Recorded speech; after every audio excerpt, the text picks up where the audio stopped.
very much, Rabbi. So nice to be here with you all. Can I just get a thumbs up if you can hear me clearly?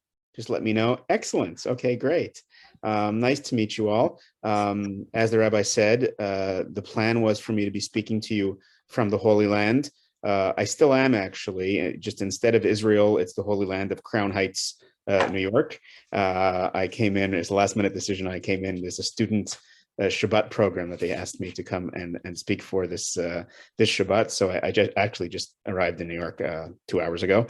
So I'm glad to be here with you and glad that it worked out.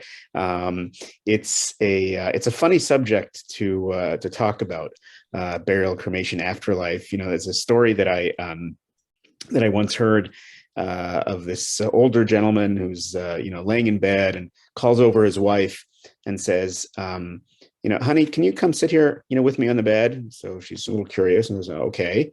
He says, honey, do you remember when we were in our 20s and I broke my leg and you were there with me? Yes, honey, I was. And do you remember when we were in our 40s and I went bankrupt and you were there with me? Yes, honey, I was. And he says, honey, do you remember when we were in our 50s and, had my heart attack and you were there with me? Yes, honey, I was. So he says, well, I have something important to tell you. And a tear rolls down her cheek and she leans in and he says, honey, you're bad luck. There are some subjects that are, they just seem like they're bad luck. They're morbid. Like, who wants to talk about this stuff? Who wants to deal with this stuff? And, certainly burial, cremation, afterlife, aging, all that kind of stuff is certainly at the, the top of the list of those, subjects that we prefer avoiding. There's a comedian who once said, I don't want to achieve immortality through my work. I want to achieve it through not dying. Right? We don't want to deal with this kind of stuff. And I'm the same. I was never into this subject until 2010, 2011.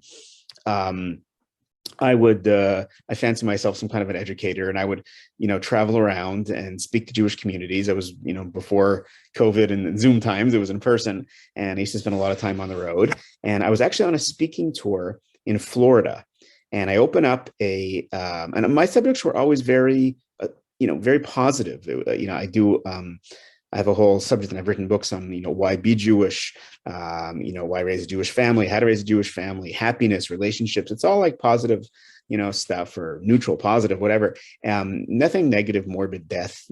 And so I'm in Florida about 10 years ago, and I open up a Jewish newspaper, and there's an ad from a Jewish funeral home in a Jewish newspaper offering Jewish cremations. And I was in shock. I'm like a traditional Jewish boy from Montreal, Canada. Like Jewish cremation just for me didn't register. Like there's, I grew up as all different types of Jews, people who do more, people who do less, but we're all in the same boat. And there were certain things that like everybody did. Like, I growing up, like all Jews that I knew, kept Yom Kippur in some way. It was just like there were certain life fundamentals. A Jew doesn't buy retail. Like we all knew that. That's and Jews don't cremate. That was just one of the things that was just like a given. And I was in shock to see like it's become a thing. And I started to get into the subject. I spent a number of years researching the subject, and then I released a book. It's called Cremation or Burial: A Jewish View. And since then, I've been speaking a lot about it. It's actually now the number one request subject that I get from communities, and usually the first. I'm delighted to say, by the way, Rabbi, that over half of my talks are with Chabad. I'm very close to to Chabad Shluchim all around the world in Chabad, and this is like a real issue for people because something massive has changed. For 3,000 years, Jews were known as the people who buried. Roman historian Tacitus, when he described us to his compatriots, one of the few outstanding characteristics was the Jews bury rather than burn the dead. Even in our lifetime, looking at the people on the screen, when I was a kid, right, I'm now in my 50s, when I was a kid, the percentage of Jews who cremated was less than 5%. In most places, less than 2%. It was nothing, right? National rates were very low, and especially Jewish rates were very low. Fast forward to 2022. And Rabbi, while you're 100% correct, unfortunately there's too many people. It's a beautiful crowd. We can't have the mute button is on for you, but thank God the chat is available. So there's a few things that I like Zoom because it can be interactive in its own way, and we'll open it up after the talk for questions and comments. But right now, you can use the chat function and tell me what you think. What percentage of people today? Let's forget about Jews for a second. What percentage of people today, Americans, let's just talk about the United States, are cremating? Anybody know what the percentage is of the overall population of the USA in terms of cremation today? Anybody know what? Give a guess. You can type it into the chat, or you can give me numbers like with your fingers. And the second question, of course, more particular to us. So I hear, wow, I hear range, this is great, from 40, 75, 45, 50. So the national rate is in 2017, that's 5 years ago, it passed the 50% mark, meaning it was of all American deaths, there's about 3 million American deaths a year percentage wise. Obviously, COVID was a little higher, unfortunately, but you have like over half now, it's approaching 55% are cremations. Now for the Jews, okay, so the non-Jewish communities do what they want, but we have our judgment. So for the Jews, we don't know exactly what percentage it is, but I will tell you about one study, an informal study done by Elchanan Zone. Rabbi Zone is the head of the Chevra Kadisha, the Burial Society, in Queens, and he's actually sort of the head of the National Association of Chevra Kadishas, and rabbis and shluchim from around the world, contact him for, their questions. So about 10 years ago, he did a study in the New York area of Jewish funeral homes, and he found that 25% of the requests in Jewish funeral homes were for cremations. Anybody notice the caveats to that stat, though? That's 10 years old. That's people who go to a Jewish funeral home, meaning they're affiliated enough to want a Jewish funeral home, not a non-sectarian or whatever. And that's in the New York area, the most culturally Jewish part of the country, which means if that's 25%, fast forward to today, 2022, national rate of American Jewish dead is at least 1 in 3 are being cremated, and it's more likely approaching 40%, meaning we are not the national rate universal of 55% or whatever. We're not that far behind. And the question is, and we can forget about Jews for a minute, but you tell me in the chat function, right? Why? Why are people today, Christians, Jews, atheists, whatever, whoever, Buddha, why are people today in the US, right? Western world is all pretty similar, but let's just focus on the US. Why are people choosing cremation more than ever in history? So I see right away, Maria, cheaper, more ecological. Thank you. Excellent answers. Cost. Rabbi, you said cost as well, definitely. So far we have 2 explanations. They're both very true. These are some reasons that are there. We have cost. We have ecological, easier. You're adding in, that's a separate point in ecological, meaning it seems quicker, easier, very good. You guys are good. It's you can keep the loved one. Okay, you guys, I'm impressed. This is getting all the main ones. You can keep typing if you want, but you've basically found the main explanations. And what I want to do now is lack of space. Very good. What I want to do now is to analyze the reasons that you have given for cremation. I want to find out which are true and which are not. As we're going to find out, many of these are not true. Not all of them. I'm a very honest person, and we'll say there is some truth there. We'll talk about it, and then we're going to analyze the reasons that people today are choosing cremation, which has weight, which don't. We're then going to flip the script, so to speak, and find out why Jews have emphasized burial, and how it fits in to the Jewish point of view on aging, sickness, afterlife. It's all one idea, because to just look at burial and cremation without the context you're missing something. And I want to talk about the whole attitude towards everything, and then we'll get into your questions and comments. We'll open up the the mute at the end. So yeah, everybody, we're going to talk about cremation. We're going to talk about burial and aging and afterlife and all that kind of stuff. And then we'll get into your questions and comments. Okay. So one by one, I want to move quickly because I want to keep a lot of time for your questions and comments. Why are people today choosing cremation? So some of you mentioned cost. Let's deal with that later. Definitely has to be talked about. Ecological. There are two ecological environmental questions that are raised. One is the amount of land that is used, right? And the other is what's going into the land. For the amount of land that's used, the argument is very, very simple, and it's a good, strong moral argument, seemingly. We are a growing population. We have a limited amount of land, and we're running out. So why waste land on people who don't need it? Right? That's the argument. And by the way, we all know that Judaism is big on life. When a Jew drinks, what do we say? L'chaim, right? To life. So if you had to choose between the living and the dead, like you hear the question, right? So there's only one problem. I heard this phrase. It's a cremation conglomerate. They call them cremation societies. It's really like one mega, a corporation that runs most of them, and it's $1 billion industry, obviously. And their phrase is "land is for the living." You hear the phrase? It's exactly this point, right? Keep land for the living. Why land for the dead? So I looked into the numbers. I'm not the first person, but I looked into them, and my book on the subject came out, 8 years ago, and I've been speaking on the subject ever since. I've never been called out on this number because I think it's inarguable. I think it's just a clear fact. You can Google it and stuff later. Get this. If every American who died, and I'm only speaking to the Jews, that's 1.6% of the population, but if every American who died was to be buried, get this, it would take 10,000 years to use up 1% of America's land mass. That's how little land burial uses and how much land we actually have. Now, if you want to be buried in downtown Los Angeles or in Manhattan, you have a problem. Agreed. Okay. But why does a cemetery have to be in the main urban area? Within 30 or 60 minutes of every urban area in the Western world, there is plenty of land. Serious environmentalists don't even mention this as a consequence because they know it's not true.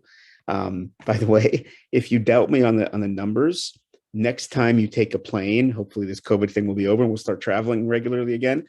The plane takes off, look down. There's tons of land in this country. It's just all within. How far do you go to cemetery anyway? It has to be down. It has to be downtown. It's not an issue. This is true for North America and South America. This is true for Europe. It's true for Africa. It's true for Asia. It's true for Australia. By the way, it's only not true, I believe, in 3 places: Hong Kong, Singapore, and parts of Japan. And by the way, there are solutions for each of those places. So there's plenty of land. We use far more land building new Walmarts every year than burial and cremation. Okay, that's not an issue. The more serious environmental critique of burial is what goes into the land. 2 main critiques. 1, metal caskets, disaster environmentally. We're talking hundreds of thousands. You have to forge the metal, put it into the ground. It takes 1,000 years to rust and destroy, and then embalming. For those who are not aware, the process of embalming is that, forgive me for sharing, it's kind of gross, but we have to talk about this kind of thing. They remove the blood, the liquids, basically the blood from a body, replace it with preservatives. Formaldehyde, by the way, is still the number one choice, right? So that the body will look good at the viewing and will decompose slower. Of course, it still decomposes, but it's a tremendous gallons and gallons of toxic chemicals being put into the ground every year, like a disaster. Anybody notice anything that these 2 legitimate environmental problems of burial have in common? Metal caskets and embalming. What do they have in common? Anybody know? They're not Jewish. We don't do either of them. Judaism wants insists on a simple wood casket, right? Biodegradable pine box. By the way, in Israel, where I live, they don't actually bury in a casket, in a coffin. The body is carried to the grave in one, but then it's put into the ground in burial shrouds, in a talit, right? They reuse the coffins, believe it or not. You don't even have to. But in most places, the custom or the law is that you have to have it, but it's biodegradable, no issue, no metal caskets. We don't allow embalming. By the way, if you ever want to know why we don't allow embalming, and if you have a morbid, kind of sense and masochistic kind of sense, just look on YouTube and watch an embalming. By the way, I recommend you don't do it because, but it's a terrible desecration of the image of God, of the body. My gosh, of course, it's simple. Why would you do that? So Jewish burial has always been considered a paragon of environmentalism. Environmentalists are not in favor of cremation. Cremation uses a tremendous amount of electricity. Just think about it. We're all trying to get rid of our guzzling cars and go to, renewable energy. And then you have tremendous use. I got the blueprints of the crematoria ovens. Tremendous use of electricity, to burn the body. And where is Hula Vista, by the way, exactly? Rabbi? We are south of San Diego. Okay, good. So I knew it was Southern California, nowhere. So you may recognize this, but about 6 months ago, there was a news report coming out of LA that the city of Los Angeles officially, a year ago almost, officially relaxed its air pollution rules to allow crematoriums to operate 24/7. Because of COVID, they had extra bodies coming in and they had to let them. And crematoriums produce pollution, toxic chemicals going into the air. There's rules about it, and they had to temporarily break the rules to allow people to cremate the bodies. But you get the principle over here? Many cities have rules about crematorium. If you're my age or older, and you have a cavity, you probably have mercury in your teeth somewhere, right? Now, in younger people, they don't use mercury anymore. Mercury is terrible for the environment. Cremation is not good for the environment. The environmentalists do not encourage cremation. They encourage what's called green burial. I'll give you resources that you can look this up later. Green burial essentially means no metal caskets, no embalming, simple pine box, okay. So environmental reasons, no. Next, I'm going through your explanations of why people today are choosing cremation. People of all types. So, Ellen, you said that you can sort of keep people at home, meaning that mobility in the old country, so to speak.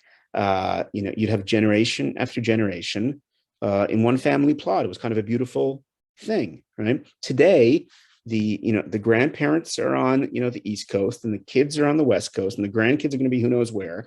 So where exactly am I going to be buried? Florida has a particularly high cremation rate.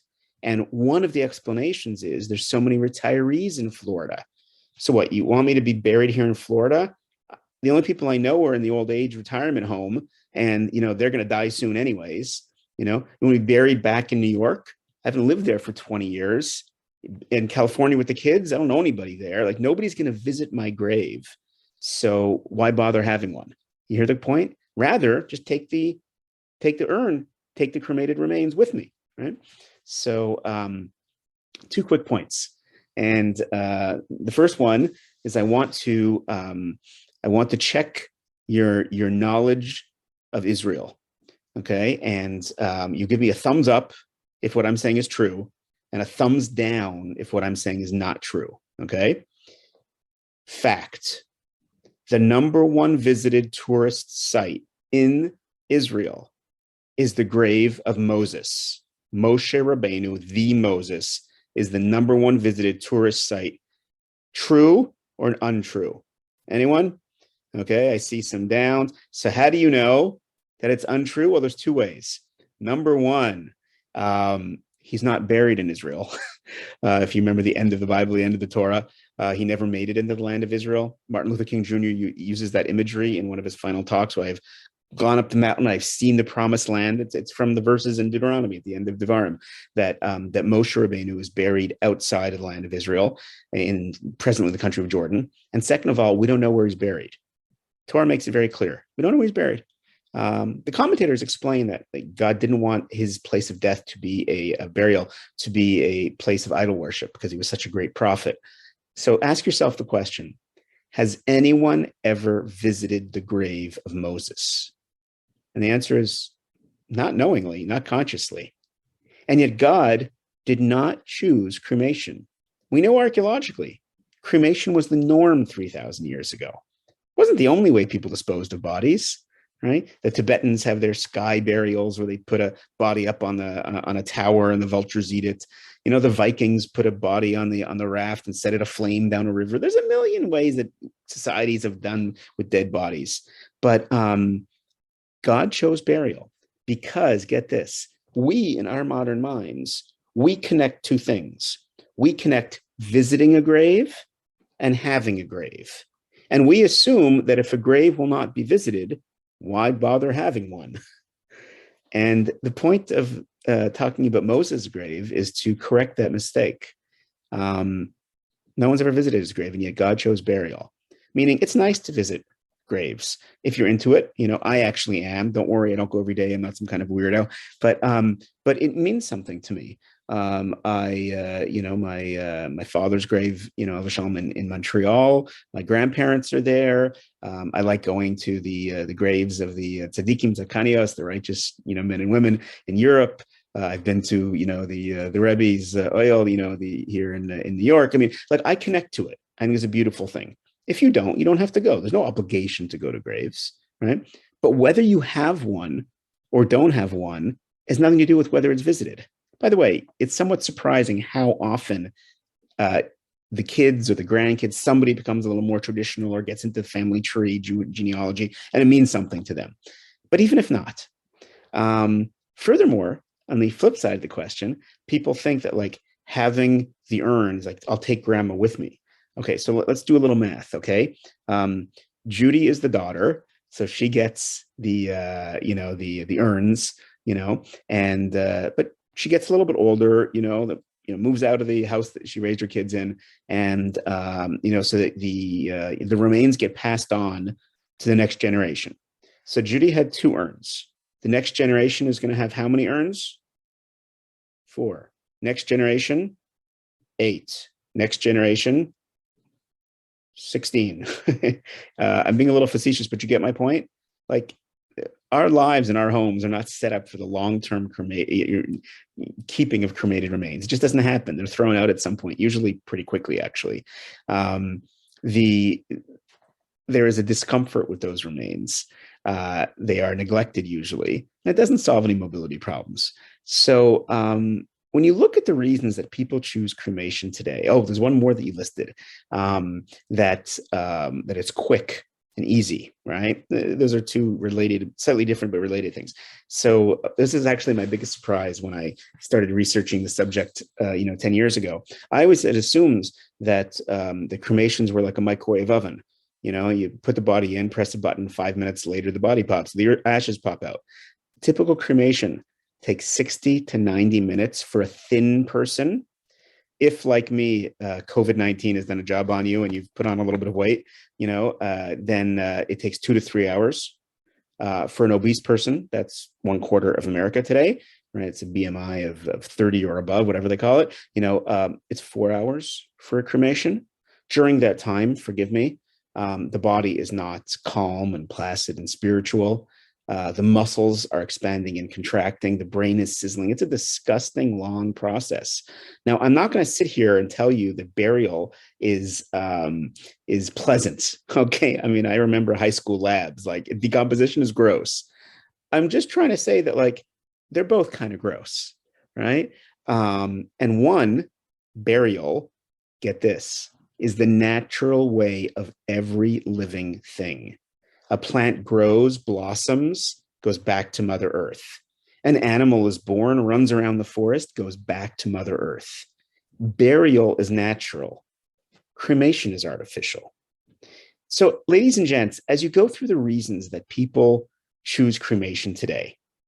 They actually all fall away except one. They're all based on misinformation. It's what they call today fake news, right? Except one. There is one reason for cremation that is undeniably strong. Anybody know what I'm referring to? Money. At the end of the day, 90% of the time, it is cheaper. It's not always cheaper. Some people do expensive cremations, and we've learned through different periods of lockdown that you can do a graveside, do a simple funeral, right? But for most cases, what's the norm is that a start to finish, a typical burial will cost the family $8,000 to $10,000. Sometimes a little more, sometimes a little less. I'm including the plot and the gravestone and the service, and it's up in that range, in most places. And in $3,000, $4,000, $2,000, depending how you do, $5,000, if not more, difference between the two. That's the only thing that actually makes sense. But now we have to flip the script and say, okay, so that being the case, why is it worth the extra money? Judaism and Jews for thousands of years have focused on burial. And the question is why? Because it is a little extra money. Now, to be honest, it's not a lot of extra money. Like if you look at it in the long term, for me, like, $5,000, that's a lot of money. But, if you're talking about over the span of a person's working life, where, most people families are making significant money over, 40, 50, 60 working years, it's a coffee, it's not, add that up. But if you're set with it at the end, so why is it worth the extra money? So for this, we have to understand a few things. And that's what I want to share with you now.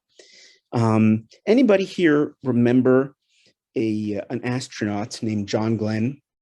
Remember John Glenn? Okay. So John Glenn was famous as an astronaut. Then he became a US senator.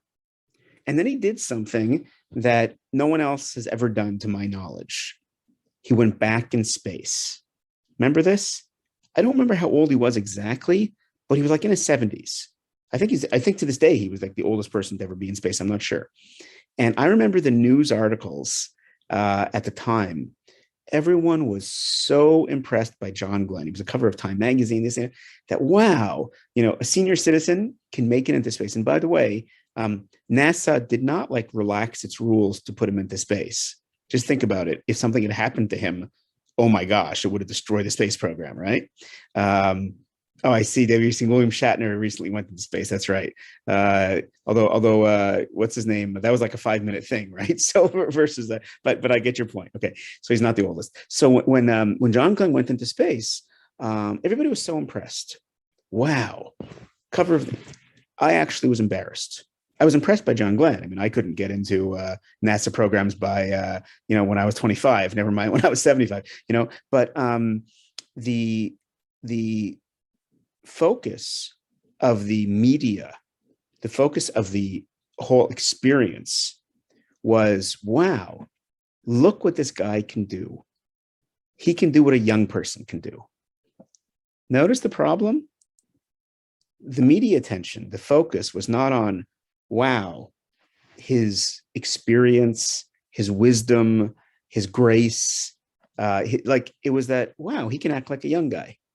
And it was our society. I'm using this John Glenn example as just an illustration of a problem. Our society is incredibly, incredibly ageist. What do I mean by that? Doesn't have respect for old age. It really doesn't. For the sick, for the elderly. I'm like, who needs just that pain? Just that we'll put up with it, whatever. It's, television shows, movies, young people, beautiful people. People spend a fortune trying to look young, and there's something, look, you should be healthy, and of course, but there's something kind of wrong if you think about it. I'm not saying everyone, I'm not saying, but there's something weird. And if we don't respect the old and we don't respect the sick, how much more so are we going to neglect and not respect the dead? And what are they contributing to society? Euthanasia used to be euthanasia, meaning the mercy killing, right? When I was in high school, I was a part of the debating club, and it was one of the favorite subjects, right? For or against. And the question on euthanasia used to be very specific in like very extreme cases where the person is terminal and is in great pain, should we be able to do? Now that's not the question at all. Now the question is, look, the person's 60, they stop working. What's the point? It's so like this. If you look at life as being utilitarian, that people who produce are valuable, people who are healthy are valuable, right? Then you're not going to have a lot of respect or have a lot of time or attention to people who are old, to people who are sick, all the more so to a dead person. But if you look at life differently, if you look at life that we're souls in bodies and the person has intrinsic worth, and that doesn't change if a person is sick, God forbid, it doesn't change when we get older. In a way, it's even more beautiful and it's even better. I'm always so impressed that I don't know if it's I assume it's here true with the religious schools in here, but it's not I've been lived in Israel and I've raised my kids in Israel. But when the teacher walks into a class, the kids stand up. When an elderly rabbi or rebbitzin walks into a room, right, the community stands up. That's an amazing thing. By the way, that's not so common in the world, right? The world has lost a lot of that, unfortunately. So the basics, the beginning point of understanding the Jewish view is that it's not utilitarian. It is much more global and holistic. And let's take a few minutes and look at burial in specifics, because right now we've talked about aging and that, but let's talk about burial in specifics. Why have Jews throughout history focused on burial? A bunch of reasons. I'm going to move quickly so we have plenty of time for questions and comments. Number one, again, the background, we already talked about the philosophical background, but let's talk about specifically this question. Number one, this is a big part of our tradition. This is not bagels and lox. By the way, no offense to people who like bagels and lox, I do, but that's a custom. That's a cute Jewish cultural thing. Our great grandparents in Europe had no idea what bagels and lox were. Okay, it's certainly if the Jews are from the Middle East or North Africa, so it can come, it can go, whatever. So many people think that burial is like bagels and lox, like a minor Jewish thing, but it doesn't matter. Actually, this is actually in the Torah. It's towards the end of Devarim, of Deuteronomy, that the end, if many of you will know that the death penalty in Judaism is very rare. Talmud says that if a Jewish court puts someone to death once in 70 years, it's considered bloodthirsty, meaning like the death penalty is basically a deterrent. It's supposed to be, but in the actual case where it happens, fulfills all the requirements, an evil guy put up on the pole. The Torah says, take him down and bury him, right? And the Talmud understands from here and many other sources that this is a law. This is a fundamental commandment. It is a core part of our religion. The Bible, the Torah talks openly. Abraham is buried, and Sarah is buried, and Yitzhak is buried, and Rachel is buried. I mean, if I was writing a Bible, if I was writing scriptures, I don't think I would really care, what happens after. But a lot of ink. You have like all of Shabbat is described in like a few little words, and then you have burial. It's a big deal. It's in the Talmud. It's in the Code of Jewish Law. It's universal. This is a major part of Judaism, not a minor part. That's the first thing. Second thing, and I'll say it like this. Has anybody ever been to a Jewish funeral and seen, God forbid, the mourners when they tear kriya? Right? So funny, the word tear means kriya is tear. It's like a Yiddish Hebrew. It's like a double lashon. It's like to tear a tear. That's the phrase. But tearing kriya is the Jewish custom that mourners. It's the 7 mourners, right? That's for a mother, a father, a brother, sister, God forbid, son, daughter, and spouse. Or those are the 7 mourners, right? A person will mourn for one of those 7 relatives. Other people may miss the person tremendously, but they're not technically the close relatives that are in mourning, M-O-U-R, obviously. So the custom is that usually at the funeral itself, that the outer garment will be torn, right? By the way, I've noticed in many modern contemporary funerals that the funeral home will give the mourners a ribbon or a black tie for a guy, a ribbon for a lady, and we'll cut that, right? It's a beautiful idea and the intentions are good. Just so you know, to share like a little, that's actually not the point. It's not the Jewish law, and that's not the point. The point is it's your clothing. It's not a ribbon or a tie that is given to you. It's not something that you're going to throw out and you don't care about. It's that during Shiva, God forbid, the person is sitting and the outer robe or the outer jacket is torn, right? I want you to imagine the following. When a person dies, Mother Earth herself, the planet, tears Kriya. A hole, a wound is opened up on the face of the planet.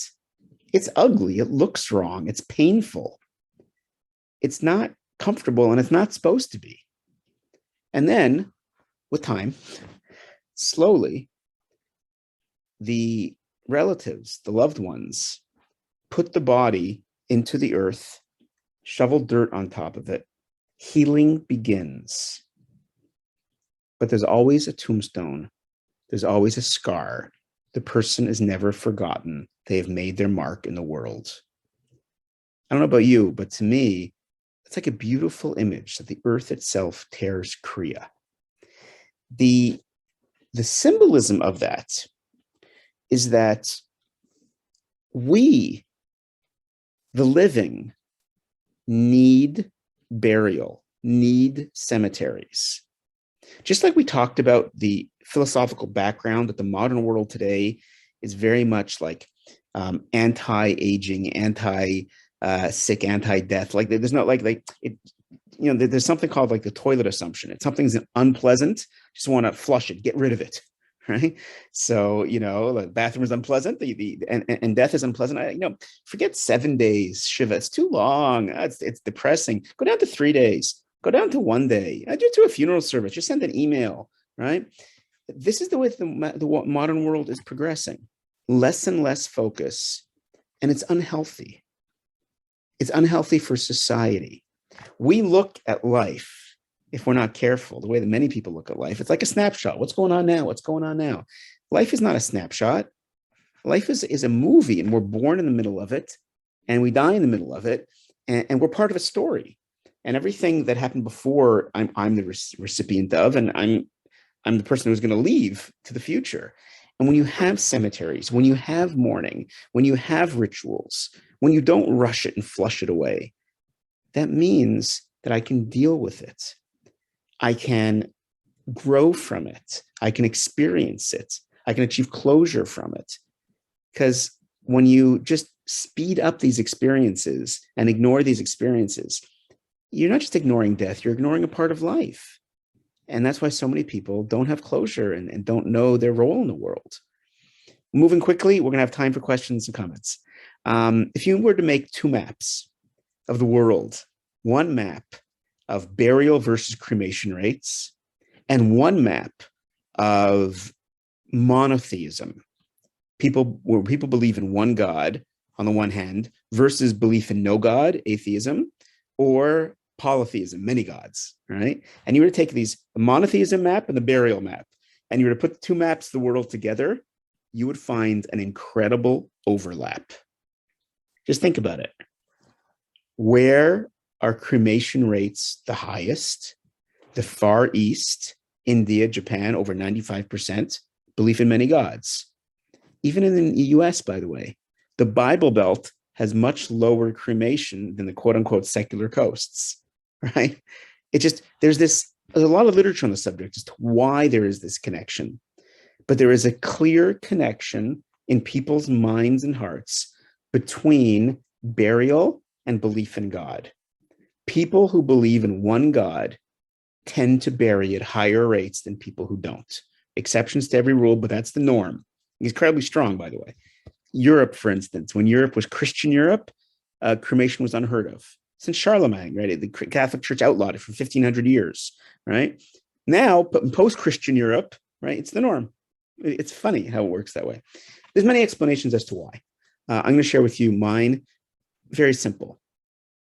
The human being is created in the image of God, right? One of the first verses of the Torah. And we sense that. Now, God is not physical. That's not what it means. But it means that my physical body is somehow a representation, right? And you don't mess with the image of God. When you were a kid and your pet dog Spot died, I can virtually guarantee that your parents did not say, okay, honey, you bring Spot, I'll go fire up the barbecue. I mean, that's not what they said, right? What'd you do with Spot? You buried him. Because we bury things we love. We bury treasure and we burn the garbage. Bury treasure, burn the garbage. And it feels right in the way that we do that. Anybody know what happens if a Torah scroll is damaged beyond repair? We bury it, right? Because it's holy. Well, a human being is holy.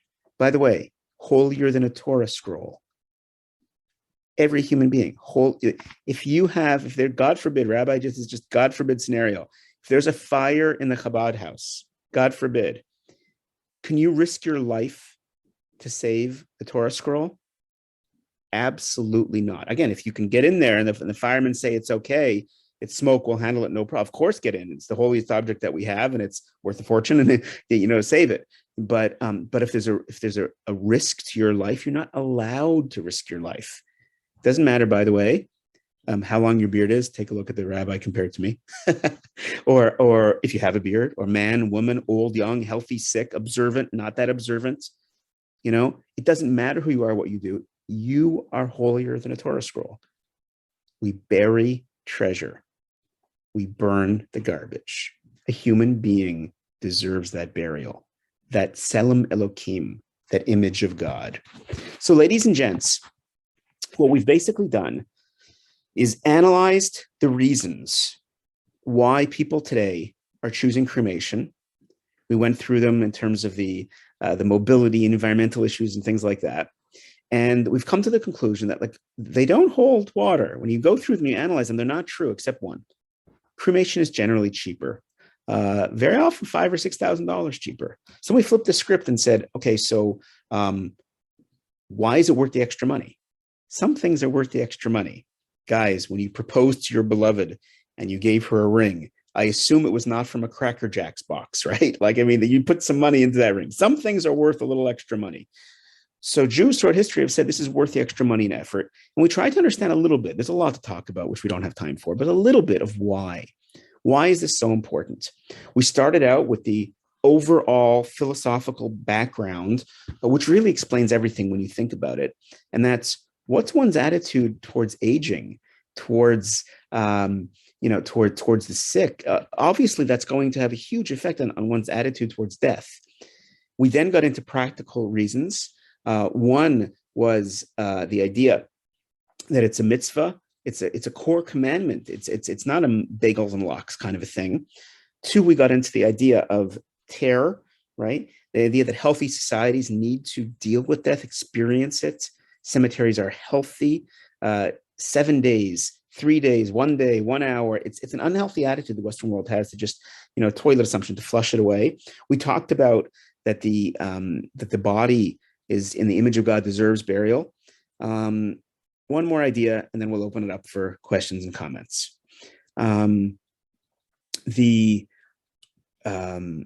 Anybody here ever seen one of the Jurassic Park movies? You know what I'm talking about? I think they've made like 30 of them or something. I don't know. I keep hearing about new ones. They started out decades ago, whatever it was. The basic theme of Jurassic Park movies is that they extract the DNA from fossilized amber or whatever it is. A mosquito bites a dinosaur. There's mosquito DNA. They get it, right? And they recreate the dinosaurs, right? They recreate that. And it sounds like science fiction, and it is, but it's actually more science than fiction.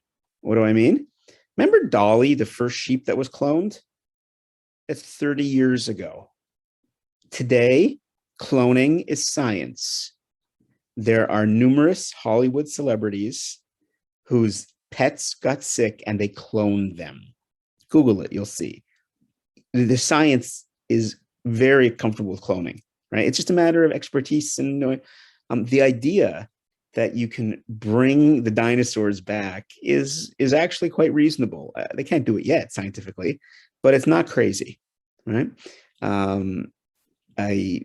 Before COVID, my side job was that I was a tour guide in Israel. I used to travel around speaking, and then when I was in Israel, I take families and tours around Israel. And many of you have probably been to Masada, the desert fortress on the Dead Sea. So in the 1950s, Yigal Yadin, the archaeologist, and his team found 2,000-year-old date pits from Masada, from the Jewish defenders against the Romans 2,000 years ago. They extracted the DNA, and there's now palm trees growing in the botanical gardens up the road.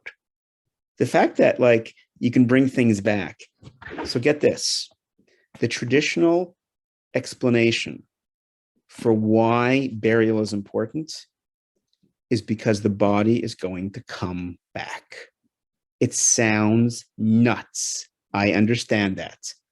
When I used to hear about the resurrection, about bodies coming back, I used to think of, I'm not proud of this, but now that we're friends, I'll share I used to think of, the Michael Jackson video, Thriller, zombie movies, right? So in our minds, because we hear about ideas through the prism of Hollywood or another religion, it seems weird. But that's the prism that's weird, one of the great things about having access to Chabad and to Torah wisdom is that you see where ideas come from, the idea of the Messiah, the Mashiach, it's a beautiful, true, holy idea. Some people come in contact with it through Christianity, and it seems like we have to get rid of the Christian version and get back to what's the real thing, right? So resurrection seems weird. Get rid of the zombie idea. Voltaire, no less than Voltaire once said, it's no more of a miracle to be born twice than born once. It's a fascinating way of looking at things, right? I'll give you another way of looking at it. Raise your hand if you have ever visited a Jewish monastery or a Jewish convent. It was just a trick question. There aren't any. You ever consider why? What, you think Catholics are stupid? You think there's no? What's the logic of a convent or a monastery of celibacy? What's the logic? Is very simple. We disagree with it, but we have to understand it. Their logic is the Far East. The gurus are celibate and not engaging in the physical world. Right? The priests, the nuns, the Pope. Right? So the logic is, if you want to reach up and you want to get higher, you want to be spiritual, you have to negate the physical. It's one or the other. Judaism says the exact opposite, right? On Shabbat, there's great food. You're supposed to get married and have kids. The physical world is it's a good God that created a good world. You have to use it correctly, but it's good. And because it's intrinsically good, it has some role in the future as well. And the body comes back. Don't ask me. I don't understand it. I don't think many people understand it, except you, Rabbi. But in the world to come, we exist. It's not just this world. Jewish, books, Jewish sources openly talk about the fact that you think that all there is this world, and they talk about, look at all the pain and suffering. There's some wonderful things in life. We're very blessed, but there's a lot of pain and suffering in the world. You think God just created this? What? There's something else. There's something after. And we have to respect it. We don't work against it by burning the body. We accept it by placing the body down to sleep. Notice how a cemetery, the word cemetery in Greek, kometra, means sleeping place. A grave is supposed to remind us of a bed. Rest in peace. What is that? The headstone is like a headboard. The idea is that they're coming back. There's a future. We don't understand how it works or what it is. So, ladies and gents, that's what I wanted to share with you. The reasons that people are choosing cremation don't add up. It is cheaper though, in most cases, but burial is worth it for all the reasons we talked about, for the connection to monotheism, for the centrality to Judaism, the healthy societies, the tearing of Kriya, health doesn't need the presence of the dead, and for the afterlife, for our belief that there is something more, there is something after, and we're supposed to help that, not work against it. That's what I wanted to share with you. Thank you very much for listening. Rabbi, do you want to open it up, or just, I don't know how you want to handle it? Yes, that was beautiful. Thank you so much. Very enlightening. I will open the Zoom if anyone want to unmute themselves and ask questions, comments, feedback. Please. Basically, Just unmute yourself, or you can use the chat if you want. Ellen wrote some questions in the chat. Maybe you want to repeat them, Ellen? Yeah. I'm a Reformed Jew, and the rest of my family are kosher and Orthodox, and I want to know what the difference is between a kosher burial versus a Reform burial, and also how do Jews feel about if someone is going to be buried in a military cemetery? Yeah. Okay, it's great questions. I can't fully answer the Reform part of it, but I will tell you what a traditional cemetery means. In terms of the military cemetery, it's also, thank God he's healthy and well, but my son just finished, my oldest son just finished 5 years in the Israeli army. Wow. He was a combat officer, and I have my father-in-law had been in the American army, so I'm very respectful and close, and so it's something that I've looked into and sort of thought about. So I'll deal with that one first, okay? There are military cemeteries now in the States. In Israel, obviously, it's a given, but in the States, that you can have a perfectly kosher, Jewish funeral. They work with Chabad. There's a whole organization. Rabbi, what's it called again? I always forget the name of it. Aleph, exactly right. Yeah. So how could I forget that?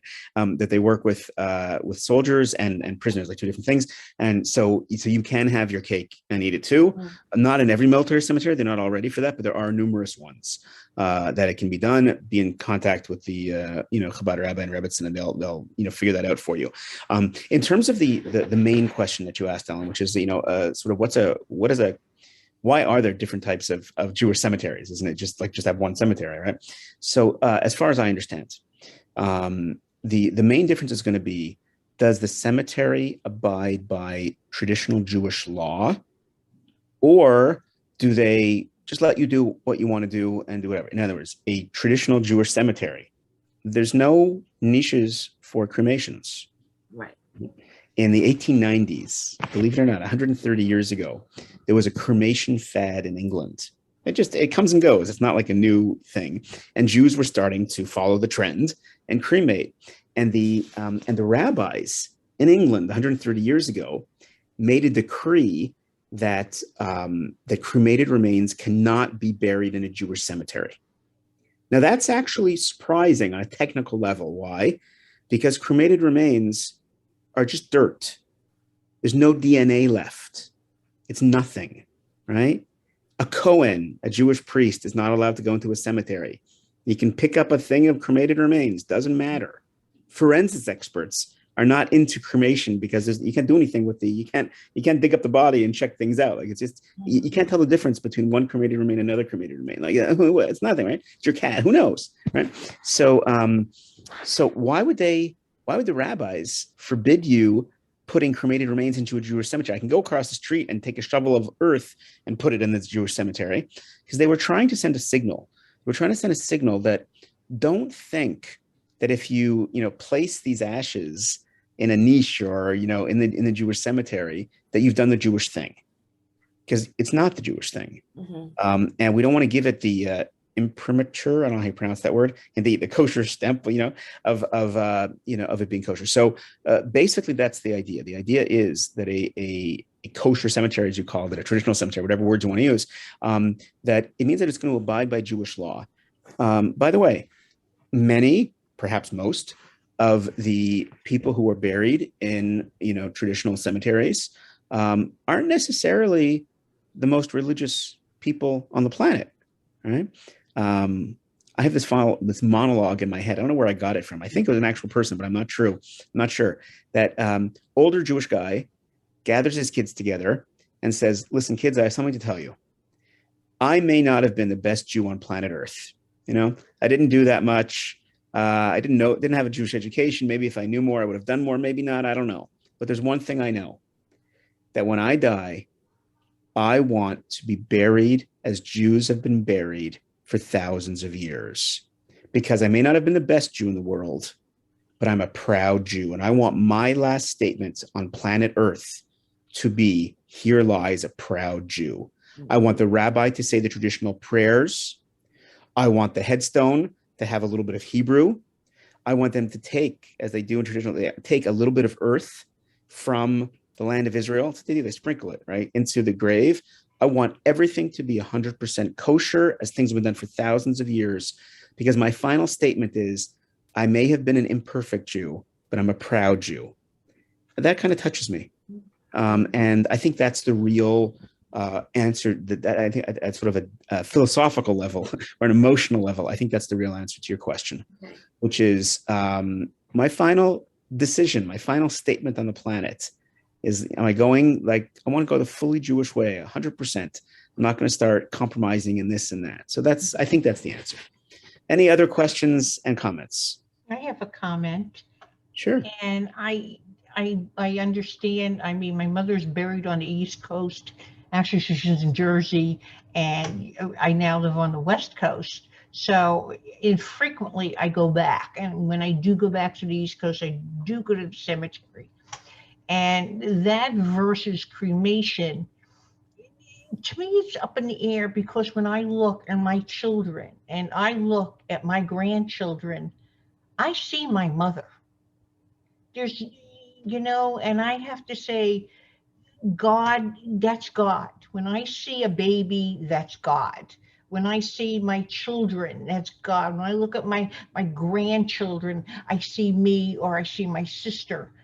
But to me, that's God, not where I'm going to go later, because I just know there is a God, and I will always believe there is a God, no matter what, because you have to have bad. If you have bad, if you have only good, you don't know how good you have it. You have to have a little comparison. I don't know where that came from, but to me, God is in the face of my children and my grandchildren. So, Sandy, I think what you've shared is beautiful. Thank you. I would just add in one thing to to think about, because you articulated it very beautifully.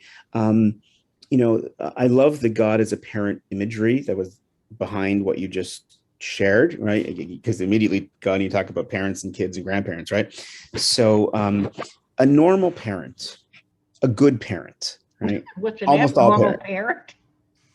A normal parent, a good parent, when you give birth to a child, you don't just like walk away and say, okay, figure it out for yourself, right? That, even when our kids are grown up, we have to figure out, we try and help them, direct them, teach them, especially when they're young, but not only, what life is about, what they should do, right? A normal, good parent, parenting, doesn't end when the child is created, it begins, right? So God is a parent, and God did not just, it wouldn't be God, it wouldn't be normal, it doesn't make sense that God would just create us and walk away, figure it out on your own. No, that's thousands of years in pain and confusion. God did give us indication of how to live and what to do. There is a guidebook. By the way, the word Torah is the same root as the word hore of parenting, right? We are horim, we are parents. It's the same word, right? So the idea is that it's dafka. It's because you see this sense of God in your children and grandchildren. That's why you want to connect to God. That's why you want to take his advice and his guidance and trust that there is something here. I don't fully get it. I don't claim to fully understand it, but I'm throwing my cards in with it. So I think what you've described is actually a beautiful point for burial when you think about it. So thank you. Any other questions and comments? Anyone else? There was somebody before that got cut off. I didn't want to. Marla, yeah, Marla. Hi. Yeah, thank you so much for correcting a lot of misinformation that I actually had. And I love what you had to say about ageism in the society and really respecting the elderly and the sick and the dead. However, your last point, I wanted to ask, because you mentioned that when we're buried, we do decompose. So it just takes longer though, right? But eventually, is that the difference? Because your physical remains last longer than with cremation? I would think eventually that would disappear. So it's a great question. Thank you, Marla. So the Talmud says that there is a bone in the human body that never decomposes. It is called the luz bone, L-U-Z. It's normally written in English. It's you just said that like it's some think it's at the connection between the neck and the spine. Some think it's at the bottom of the spine. I'll tell you something, and I've looked into this. If you ask a scientist, a forensics expert, right? There's no such bone, right? Look, try and find a bone, a luz bone. So what did the Talmud mean? I believe the Talmud meant, described as a little bone. It's like, that's DNA. It's the littlest physical remainder of the person. And that lasts forever. That's the Jurassic Park story. That's the, tree from 2,000 years ago at Masada story.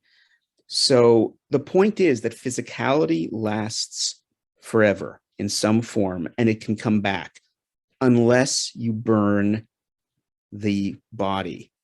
Take a seed, put it into the ground. What happens? Plant grows. Take a seed and burn it and put it into the ground. And what happens? You're destroying the ground. There's actually a soccer pitch in Scotland that has big signs saying you're not allowed to dump cremated remains on the pitch. Why? Because all these fans wanted to have their cremated remains there forever in their favorite place, right? And it destroyed the soccer pitch because it's burnt, right? When that's the essential scientific difference between burial and cremation is that when you cremate, there's no DNA left. There's nothing. It's burnt. There's nothing, right? But burial, there is. There's that little infinitesimal luz bone, that little DNA that's physically and symbolically really, really important. So thank you. That was a fantastic comment. I wanted to, there's a couple of things that came out in the chat. Karen asked about, she said, you said, when I think of cremation, I can't help but think of the Gad concentration camps of World War II. Any thoughts about this? By the way, yes, I actually, I take families and communities through Poland and Eastern Europe on Jewish educational experiences. I've been there many times. It means a lot to me. I've learned a lot about it. And I don't mention it. Notice I didn't mention at all the Holocaust. Why? Because Holocaust survivors are choosing cremation today in large numbers. Wow. When I came across that stat, I was like, how could they? The answer is, first of all, don't judge a Holocaust survivor. Second of all, it's because, and I heard this, that, listen, it happened to my father, it happened to my mother, it happened to my aunts and uncles. I want to be with them. There's a certain sort of, discomfort that I'm the one who survived. And I want to be like, God took care of them. God will take care of, me. And the truth is that the first part of that is certainly true, meaning that the Talmud says that those who are cremated have no part in the world to come, right? They're not part of a resurrection, at least, So that's clearly not true for the people who were murdered in the Holocaust. The sources say it very clearly. I mean, someone who's cremated against their will, they're going to benefit from everything the rest of us benefit from. Like, there's no, God will take care of it. But just trust him; he's God, right? I personally think that it's, and I've discussed this with different rabbis. Personally, it's the exact same thing.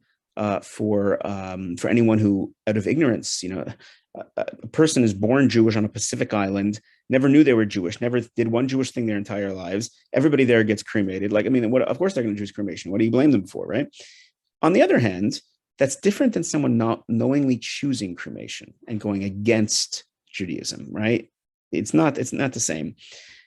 So the reason that I don't mention the whole Holocaust thing is that it's a guilt emotional argument, and I don't find that it actually adds up. There was cremation and burial choices before the Holocaust, burial and cremation choice after the Holocaust. And true, the Nazis murdered us twice, once physically and then once not even providing a Jewish burial, the thing they would have wanted so much. But that's all the more reason that we should choose burial and not give, that victory to them. I don't mention it because I don't think it works as an approach. It's an emotional kind of guilt kind of approach. And that when I was growing up, that's all I heard. The Nazis did it. Don't do it. I think that there's a lot more to talk about. But you're right. That it is an important point to mention in some context. So thank you. Okay, next. Any other questions? Yeah, I have one question. Sure. Today there is two ways that they bury. One, they put into concrete caskets. And the other one is that I've heard recently is they're stacking people one on top of the other. Logically speaking, where do we stand? Yeah. So you're welcome, Karen. So the concrete liners that many municipalities and cemeteries require are to prevent shifting, and everything like that. They are not sealed, poured concrete, right? It is blocks, and so everything still happens naturally, not a problem. Just like in a coffin, in a pine coffin, the Jews are buried, they always put 3 holes in the bottom, right? So that the decomposition will happen. So it's not a problem in terms of Jewish law at all. In terms of the stacking, what you're referring to is, I don't know if anybody here has been to Israel in the last few years, but as you drive into Jerusalem, the major cemetery of Jerusalem, not the oldest, holiest cemetery, that's the Mount of Olives, right? That's by the old city, the other side of the old city. But at the entrance to Jerusalem, on the western side, as you come from Tel Aviv, there's Har HaMenuchos, the resting hill, which is like the main cemetery of the Jerusalem area, tens of thousands of graves. And there's a new thing that they have, which is multi-level graves, right? Which, like, for those of us coming from the West, like, we're all like, I always thought that was like the Christians did, like, we don't do that, So I'll tell you, I have very mixed feelings. But I went to see it myself, not too far when I was walking through. And they're building more of them, right? And it's the rabbis, by the way, who are building them. Okay, it's perfectly within Jewish law. The question is how could that be? So I have very mixed feelings about it, honestly. Okay, from a Jewish law point of view, right? There's no problem. The way they're doing it is that they are building these it's like a car park, how you'll forgive the comparison. Yeah. It's like a car park, but there's a lot of room in between, and the land is connected, and they're connecting, and there's dirt there, so that, like, each row is, put it this way, like, imagine a mountain where they would have like burial caves 2,000 years ago, and imagine a mountain that they're carving out different levels. No problem, it's still ground burial. So here, when you make different levels and you connect it all with earth, like, big deal, it's fine. So technically speaking, it's perfectly fine. Okay. That being said, excuse me, did I interrupt? That is fine and dandy when you are putting earth and you're making batim out of concrete yourself with blocks. Okay. But when you're making like those water tanks type of cement structures. So I'll tell you, it's a technical issue. You should know that the chief rabbinate of Israel, the chief rabbis of Israel, are the ones directing this and making it. It is 100% within. It's all run by the rabbis. Okay, it's 100% within Jewish law. That being said, perhaps like you, I'm a little uncomfortable with it, and I'll tell you why. Because I spend much of my time trying to convince other Jews that don't follow the cremation fad. There's plenty of room out there. Do it the right way. And when you have these car parks, it leaves the impression, unless somebody asks a question like you asked, it leaves the impression that, oh, we're running out of room. We don't have room. And the answer is, I mean, you know how much room there is in Israel? Even Israel, if you want to be buried in Tel Aviv, big deal, big problem. I mean, the whole Negev desert is empty. Right? I live in the Beit Shemesh area. There's a ton of land all over. The whole Galilee is empty. The Golan is empty. Never mind Yehuda and Shomron. There's plenty of land. There's no issue. Just people want to be buried in Jerusalem. My issue is that I want to be buried where my tribe is.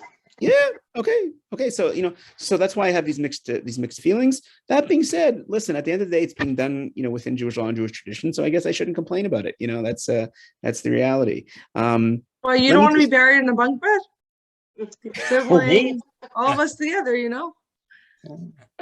One of my uncles did that. I don't sleep in a bunk bed. Why should I be buried? One of my uncles bought a plot together with his friend. Oh my gosh. Party. Yeah. Very good. Very, very good. So one last thought, Rabbi Stacey, we're kind of winding down. It's getting late. If you notice, my approach to the subject does not involve guilt at all. If you have chosen cremation for a loved one, or if they chose cremation, I don't think that we're supposed to beat ourselves up about it. Don't feel bad about it. I'm not it is what it is. We do our best based on the information that we have. And a lot of the information that's out there today, it's not true, but it's out there and people just make decisions. What should you do? Make a donation to Chabad in the person's memory. They didn't ask me to say that, but it's always a good thing to do. And move on. But try and spread the word yourselves. This is a subject that people are interested in, can talk about. I'm going to put into the chat right now my name and my email. I'm not great at phone calls, but if you have any further questions, feel free to email me, doronkornbluth@gmail.com. I'm also going to put in a few resources. There's a website called peacefulreturn.org that has a lot on the subject, a 4-minute video. Of course, the main place for Jewish knowledge is Chabad.org. Has an amazing amount on the subject of the afterlife, spirituality, soul, death, burial, cremation. It's got some video of me and a lot of other rabbis and rabbis speaking about it. And my book, for those who are interested, is called Burial or Cremation, Cremation or Burial, A Jewish View. And that's mosaicpress.com, or you can get it on Amazon. And please spread the word to your family and friends, and use this as an excuse, to get the good word out. Okay, thank you very much, everybody, for joining. Rabbi, thank you very much. It's been a real honor. Thank you so much. Thank you, everyone, for joining. And Thank we you. appreciate your time, and it was very, very informative. Thank you. Good Thank night, you. Bye, everyone, everyone. and Good night. Shabbat Shalom. Shabbat Shalom. Thank you.